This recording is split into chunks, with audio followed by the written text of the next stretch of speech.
ಇದು ಕೂಗೋದು ಕೇಳಿಸ್ಕೋಬೇಕಿತ್ತು ನಾನು. ಇಲ್ಲ ಅವ್ರು ಹೇಳಿದ್ದಕ್ಕೆ ಹೇಳ್ತಿದ್ದು. ಈ ಕಲರ್ ಏನ್ ಸಖತ್ತಾಗಿದೆಲ್ಲ. ಹಾ ಹತ್ರ ಬಮ್ಮ. ಇವನ್ನ ಕೇಳಿದ್ರೇನಂತ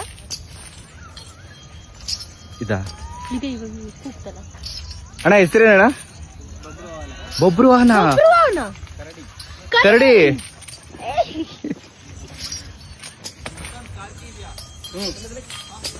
ಇವನೇ. ಹೌದು ಹಾ ಕರಡಿ. ನೀನು ಹಲ್ಸಲ್ ಅಷ್ಟಿಷ್ಟಲ್ಲ. ಕರಡಿ ಅದೇ ಅನ್ಕೊಂಡೆ. ನಂಗೆ ಎಲ್ಲೋ ನೋಡ್ದಂಗೆ ಅದು ದೂರದಿಂದ ನೋಡಿದಾಗ ಹಂಗೆ ಅನಿಸ್ತಿದ್ವು. ಏನ್ ವೆರೈಟಿ ಆಗಿದೆ ಆನೆ ಅಂತ. ಹಾವಳಿ ಕೊಟ್ಟಿದ್ದ ಹ್ಮ್